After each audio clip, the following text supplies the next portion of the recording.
Hey, Nicole Roberts Jones here, and welcome back to part three of this special series where I'm walking you through the 56 lessons I've learned around meaningful work in my life. And I hope that you're having some great takeaways. Yes, this is part three. And by the way, this is also season finale for our first season. So, out of the gate, I'm going to ask you to do a couple things. If you're new, great. Tell me hi and write in the comments. This is my first time. If you've watched throughout the season, I want to know what your favorite episodes were. But before I get into that, let's make sure I walk you through the final 18 steps, because this is part three. 18 lessons, I should say, in meaningful work. So, with that, let me do a quick review. Now, let me encourage you, if you haven't watched the previous episodes, you can go and watch them. And I'm always going to encourage you, those of you that are listening on an audio, your favorite audio, Spotify, Apple podcast, wherever it may be. I'm going to always encourage you to come on over to YouTube when I am not interviewing someone. Why? Because I'm always going to do slides. So my YouTube channel is NRJ Network. If you haven't figured that out, NRJ are my initials, nrjnetwork.com. So to encapsulate all 56 lessons, as I shared with you in part one, I broke it into 8 chapters. So quick review. Part 1 and 2, we walk through the first 6 chapters. We'll walk through the final 2 here. So the first 6 chapters encompassed purpose, money. 3 was work transitions, and so many of us are going through that now. 5 was health, and 6 relationships. So again, I'm encourage you to go back and watch it if you missed any of those episodes. All right. So let's dig in and start with our final 2 chapters for this series. The first one is stress management. And some of you guys are saying, well, how come, work and stress management and work transitions were different? Because you could be stressed and have the job that you've always dreamed of, but you need strategy. You could be stressed because you don't realize that you don't like your job, and it could be anywhere in between. And so the lessons that I've learned are going to really encapsulate that, right? So lesson number 38 that I learned is be here now. Now, by the way, this is one of my Equalize Your Life strategies that I talk about in Work Life Hacks. It's a 2-part series. Again, in the show notes below, you can go and watch the entire episode because I teach on the entire Work Life Hacks. And I don't know why my allergies are acting up. Give me 1 second. Let me clear my throat. Okay, and I'm back. So, with that said, listen, I remember a time in my own life where I would be at work and then remember all the things I forgot to do at home. I'd be at home and forget about the emails I didn't reply to, or the meetings I needed to set up, or what have you. And it could be it's usually when I'm at the table for dinner with my husband. So, what I had to learn is how to be fully where I am now, fully and completely. Because when I'm not, that means part of me is not present. And I love my husband can always tell when I'm not present. What are you thinking about? So when I release that, usually what I do is I pull out my phone. I say, let me just write a note real quick. I write a note to myself to do whatever it is tomorrow or later, and then I can release it and let it go. Because listen, they call today, this moment, the present. Today is a gift. This moment we're in is a gift. It's a present. It's the present. So if you're not here in this moment, you miss so many things that are going by you because you've got so many other things on your mind, right? The second lesson I've learned, really, which has helped me manage my stress, is to release baggage. Now, listen, have you ever realized or thought about the fact that they make you weigh your bags before you get on a plane? Why do you think they do that? Because if a plane is too heavy, it will crash. By the way, that's what happened with singer Aaliyah. Her plane was too heavy. If you remember that back, I think that was in the 90s or it might have been early 2000s. Her plane was too heavy when she passed. So that's why she had a plane crash. So in life, when you are carrying too many things, the bad breakup that happened, maybe the promotion you got overlooked for, and all these things continue to happen to you, and that's a part of life be lifing. But if you don't stop to release it, to work through what you're feeling, I talked about this last episode, you can be bitter or blessed. You can't be both. You can't be blessed and bitter. Don't go together. So you've got to learn to release what happened or work through it so that you can release it, so that you can let go of it. I talked about that last episode as well. One of my biggest lessons was to learn to release the things that could weigh me down. and I stay stuck on yesterday so I can move into my breathtaking future, right? Can't do nothing about yesterday except learn a lesson and move on from it. Number 40 is, speaking of moving on from it, find the gifts that come wrapped in difficulty. I believe that God allows us to go through difficult things to grow us so we learn. I remember reading a quote once that said, life's adversities are God's universities. That's how God grows us. So if you can find the gift or find the lesson that comes in a difficulty, then you become a better person. Great example of this, and I didn't write this on a slide, is Joseph's story. Joseph in the Bible, and you can find Joseph in Genesis 37 through 50. I'm gonna give you the Cliff Note version. Now, those of you that don't know Joseph's story, I apologize because it's a fast one, but again, go read it. Genesis 37, chapter 37 through chapter 50. So Joseph and his amazing Technicolor dream coat was his father's favorite. That's why his father gave him that coat. And so, to make a long story short, his brothers were hating on him. Haters, right? And so Joseph had a dream one night. Joseph had a dream, a vision, a prophecy that he was going to rise up and I don't remember if it said Lord over his brothers, but he was going to be the boss over his brothers. He was going to be the boss over his brothers, meaning that his brothers were going to have to rely on him and he was going to help them. And they didn't like that. They were already hating on him. So they planned to kill him. I'm trying to make this long story short, y'all. They planned to kill him. Now, remember, God gave him a vision that he would come to be second in command of the country and he would feed his family. His brothers would have to come to him for help or whatever way he told his brothers. Go read it so you get the exact story. But here's what I want you to get. Brothers had on him. They plot to kill him. It was he had 7 brothers. It was 8 boys total. And so they gave 2 of them the assignment and they couldn't do it. So what they did was they put him down in a well and thought he'll die down there surely because he won't have food. Well, some Egyptians come by and they think, actually, let's just sell him to the Egyptians. So they sell him as a slave to the Egyptians. And the brothers believe he's dead and they go on and have their lives. And in Egypt, Joseph rises to second in command. So he's starting to think, okay, great. My vision is coming to pass. But it doesn't because a king's wife tries to, throws a pass at him. And he's like, I'm not messing up my job, girl. Bye. And she gets mad at him and lies and tells her husband that Joseph tried to rape her. Joseph gets thrown in jail. I'm sharing all that with you because listen, up to that point, I know Joseph, if I were Joseph, let me say it this way, I would be like, okay, God has forgotten about me. This little vision thing, maybe I was seeing things. Maybe I misunderstood the dream. Maybe that's not what's going to happen to me. Well, in the jail, Joseph meets 2 other jailers and he interprets their dreams. When one jailer gets out and the king has dreams, the jailer says to the king, listen, I know who can interpret your dreams. So the king goes to Joseph, and I'm making a long story short, you guys, the story is much longer than this. And Joseph interprets his dreams. The king then makes Joseph the second in command. But look at all the things that Joseph went through before he got to that place. And yes, his brothers then have to go to him. His brothers don't even realize it's him because they think he's dead. And they have to go to him to ask for help because there's a famine in the land.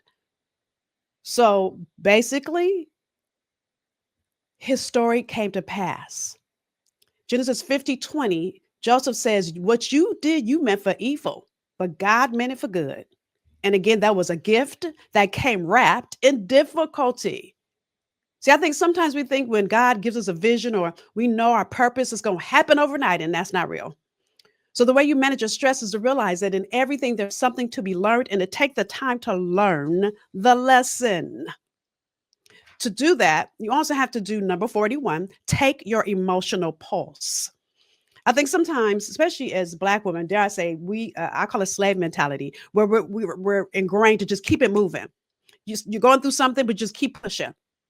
And sometimes you need to stop and just check in with yourself, check in with how you're feeling and process your emotions so that you can either move past them or get help to move past them or process them, again, to release the baggage and to really sometimes just understand what's coming up for you.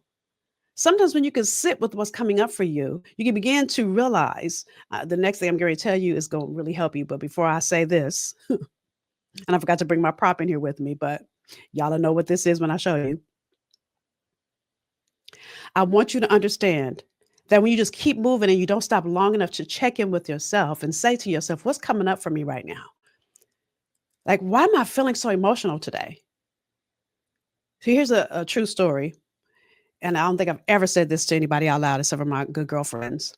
I remember my birthday in 2014. I was depressed all day and I couldn't understand why I was depressed. I mean, crying, and I'm not a crier. I'm not somebody that's depressed. I'm always happy, right? So I couldn't understand why I was so depressed. And I kept saying, God, what is it? Had a great long conversation with my dad. And let me tell you, my father was an alcoholic and he was sober that day. And we had a great conversation. And I was just, everything was happening so great. But yet in my spirit, I felt so depressed. So I kept sitting with God, what is this? What are you trying to tell me? My father died the next day, y'all. And I realized that my spirit was heavy because it was the last time I would ever talk to my dad. But we had such a great conversation. He told me to tell my husband thank you. He talked to Daryl. We had a phenomenal conversation. And I realized in that moment, when I feel that, God is trying to tell me something, that specific feeling. And I've felt that feeling at other times, and it wasn't death other times. But it's so important that you just check in with yourself to connect with. Sometimes God is trying to tell you something. I call a gut, God uttering time out. When your gut is, you had this gut feeling, I think God is trying to tell you to sit down and let me tell you something. God is trying to tell you something. Remember that song from Color Purple? Yeah. So with that, this is in alignment with number 42, Q-tip. And what Q-tip means is quit taking it personal. So listen, those of you that take things personal, oh, I did bring my Q-tip in here. Those of you that take things personal, I want you to get a Q-tip. Y'all see my Q-tip? And I want you to put it in places that you take things personal. If you're having a hard time at work, you take things personal, I need you to put it at your desk. If you have a hard time at work and maybe where you're driving to work, you put a Q-tip on your dashboard. If you're going through something on a personal note, wherever you have that relationship and conversations, put that Q-tip there. Listen, the Q-tip is to remind you to quit taking it personal. See, sometimes we have an emotional reaction to something that's not based on an emotion. And when we have a negative emotional reaction, then whatever happens after that is going to be negative. Case in point, if my husband says something that makes me angry, oh, I'm not going to say something nice after. So what I do is I quit taking it personal and I hush. I realize that let me stop. Let me check in with my emotions and let me realize the reaction I want to have. And the reason I do that, you all, is because you can't take back your emotion. You cannot. Once it's out there, it's out there. And I'm going to tell you when a negative emotion starts, ooh, it's like I can't even try to catch it back. It's like a train that's off the track, right? There's a book that I'm reading by Mel Robbins called So Let Them. And this is perfect here. And I'm not going to go into the whole theory. Read the book if you have a problem with taking things personal. But what she says is, so let them. If somebody does something and it's bothering you, so let them. But then you have to also say to yourself, so let me. So when I'm taking it personal, I have to stop and realize, what part am I playing in this moment? Did I say something that triggered that person? Is there some way that I'm being that enabled that activity that made me feel that to take it personal? And if it is something that I did or said or some way I'm being, I get to shift that. In alignment with this conversation is number 43, stop giving away your remote. Now listen, y'all. This is a bad example of a remote, but this is my clicker from my PowerPoint slides, right? But you guys know what a remote control is for a TV. It turns the TV off, it turns the TV on, it turns the audio up, it turns the audio down.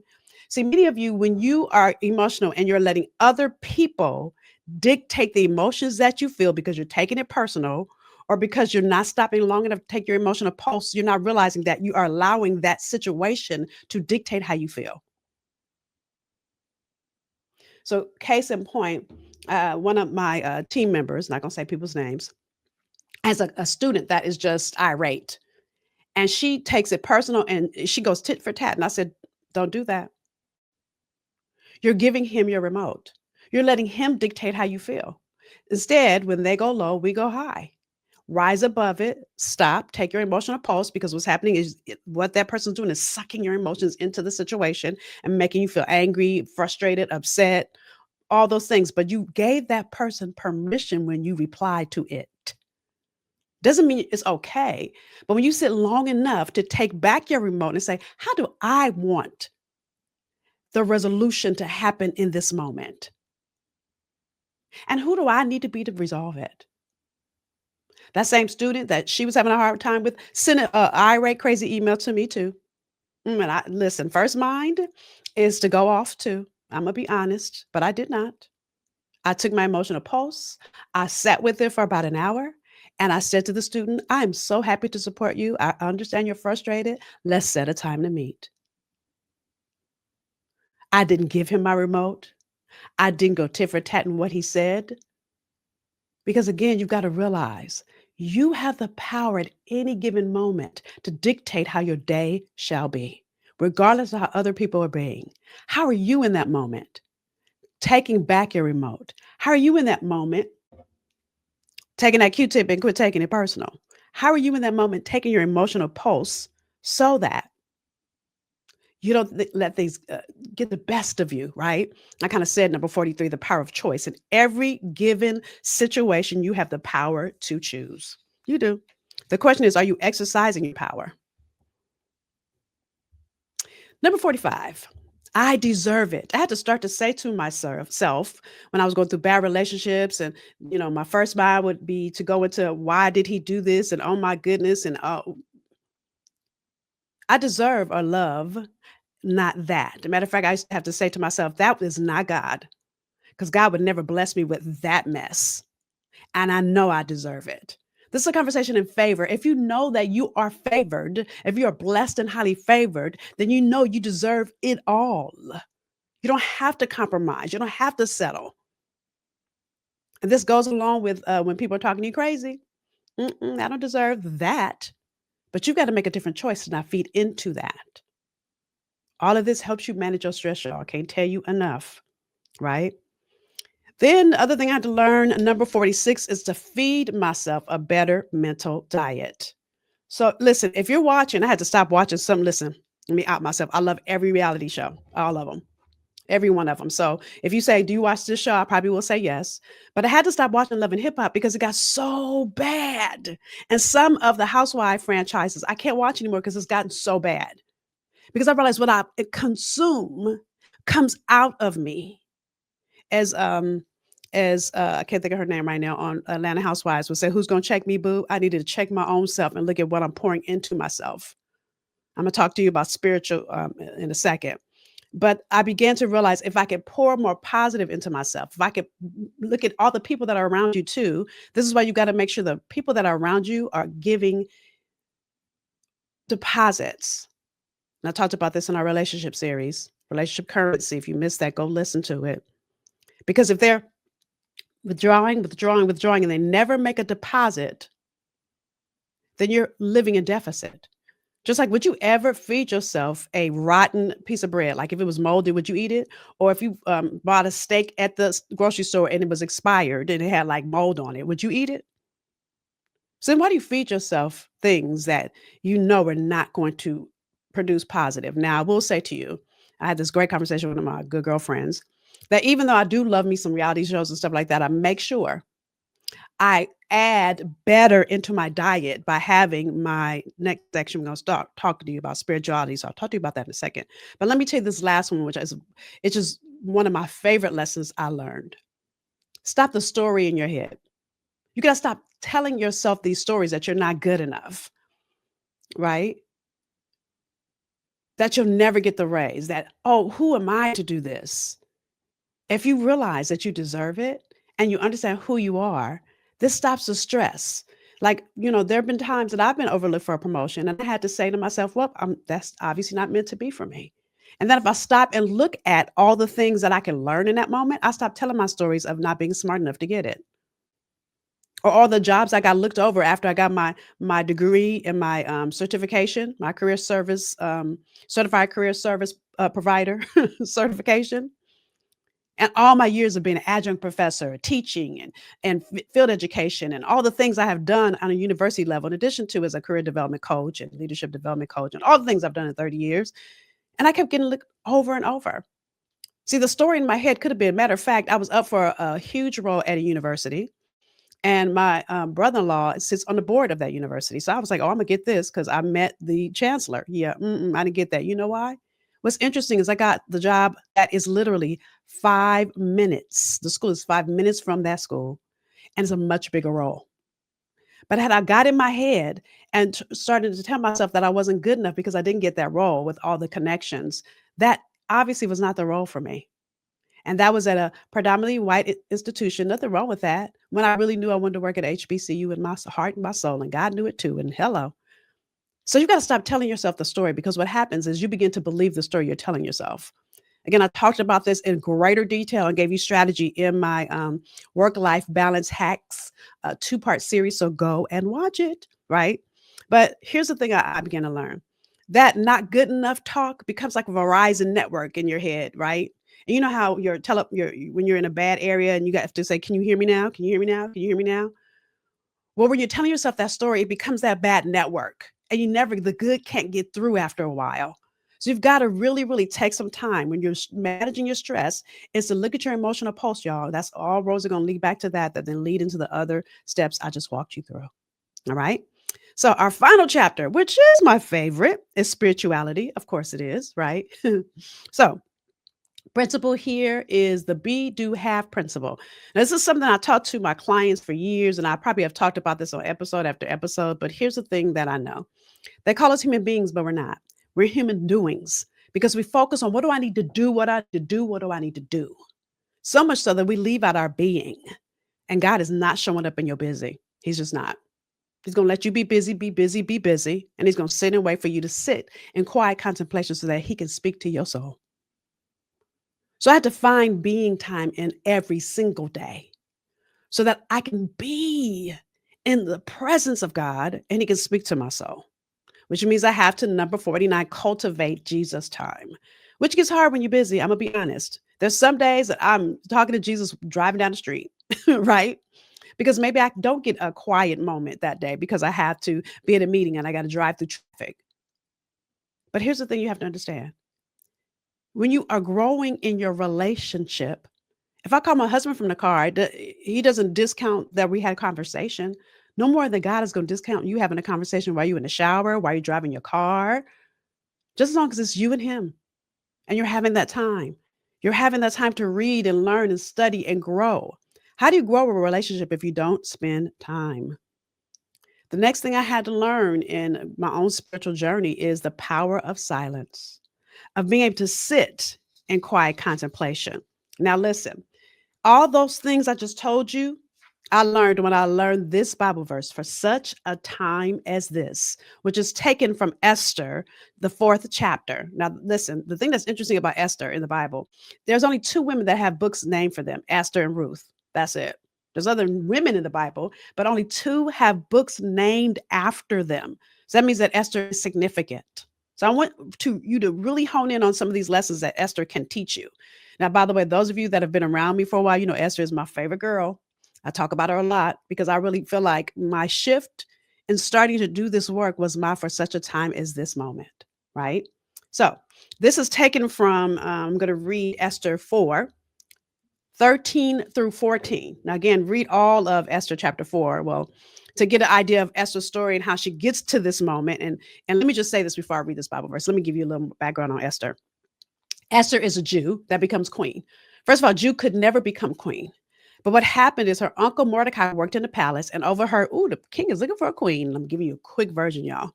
And so he changed her name from Hadassah to Esther so she could run. So pretty much like The Bachelor, women came from all over to run to be queen, and Esther won. So over time, she's being in the palace, having all her servants, having people feed her and bathe her and clothe her and all the phenomenal things that queens did back then. And Mordecai overhears the king's right-hand man, Haman, has a plot to kill the Jews. Problem is, the king doesn't know his wife is a Jew, right? So here's what Mordecai says back to her when he hears that and he tells her that, anyway, it's Esther 4:13 through 14. We read it, start trying to paraphrase it. And Mordecai told them to answer to Esther. So he writes her a letter because he can't be seen talking to her because, they will find out. So he sends her a note. This is the note. Do not think in your heart that you will escape in the king's palace any more than all the other Jews. For if you remain completely silent at this time, relief and deliverance will arise for the Jews from another place. But you and your father's house will perish. Yet, who knows whether you have come to the kingdom for such a time as this? I realized that I was born in South Central LA, went through all the things I went through, bad breakups, living through drive-by shootings, all the things, but yet still had a bachelor's degree, master's degree, started a six-figure business. All of those things were for such a time as this. I learned so many things and went through so many things and grew through so many things. And every single one of those things I use in my daily work.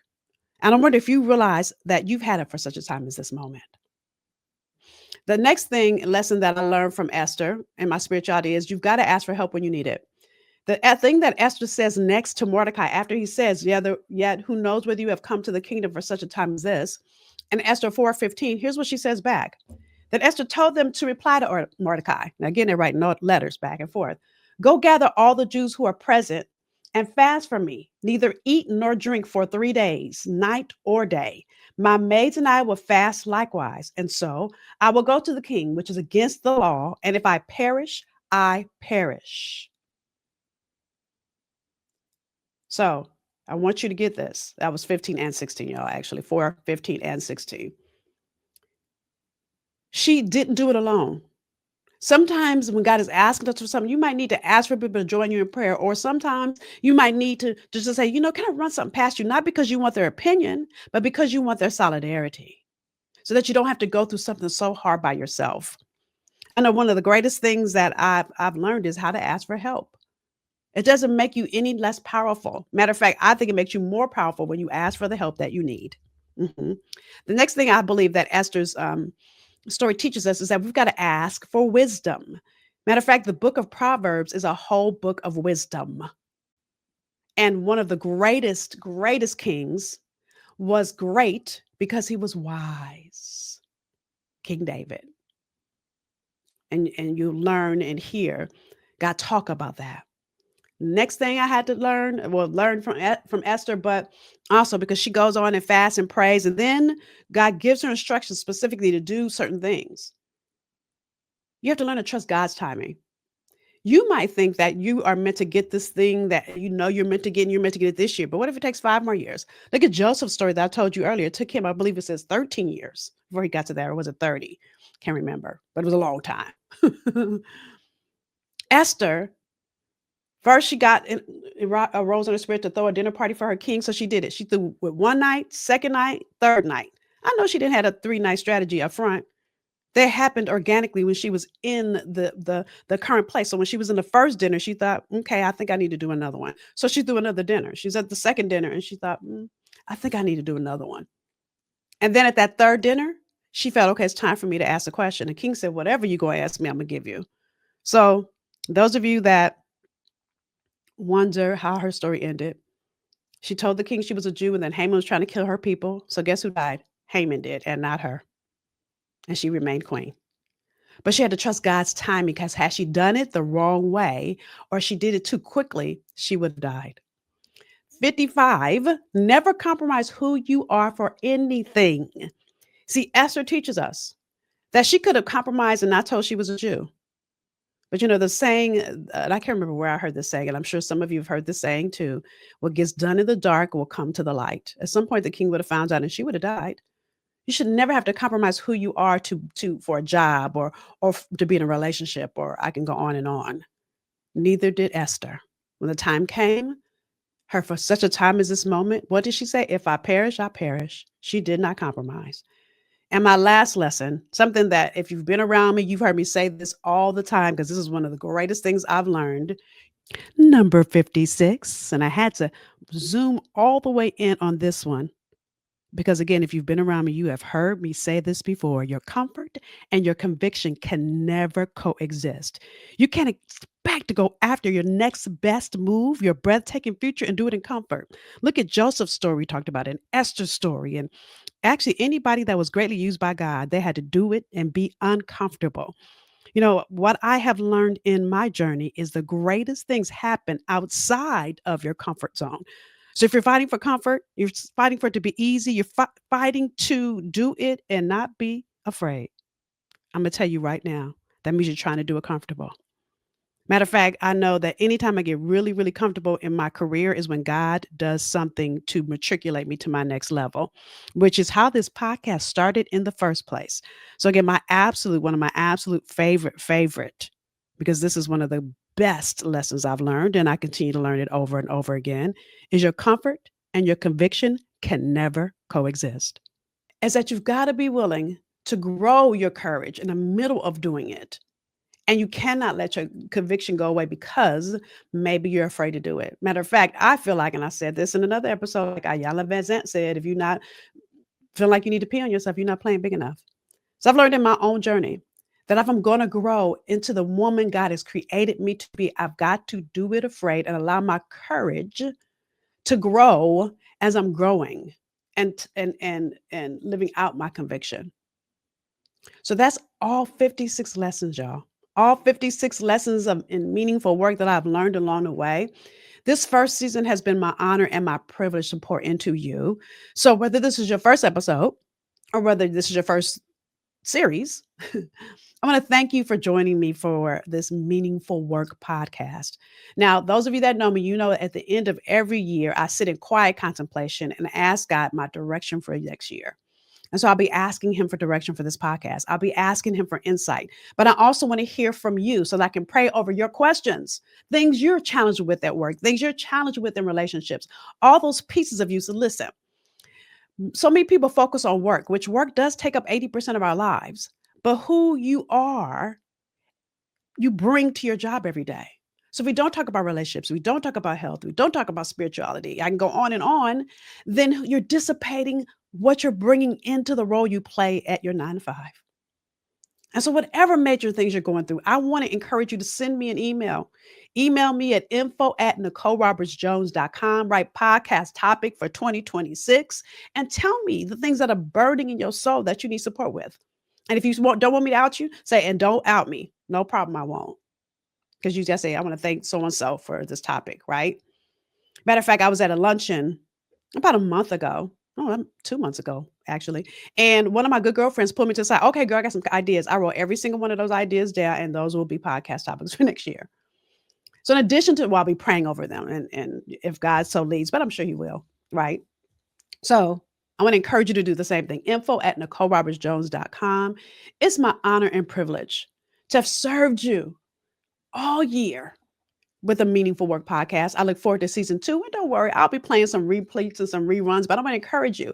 Go back through the areas that you know you need the most support in. Wherever you have on that wheel of life, if you did that work from work-life balance hacks, whatever your lowest areas are, I want to encourage you to spend some time. And then if you have questions on those, please send me an email so I can support you so that we grow. Listen, when you grow, I grow. When I grow, you grow, because every lesson I learn, I teach. All right. So with that, it's my honor, my privilege. I've said that how many times, and I'll see you next season. Oh, and by the way, you know what I'm going to say? Share this episode because somebody else can benefit and tell me your takeaways. All right, y'all. And I'll see you next season. Bye, y'all.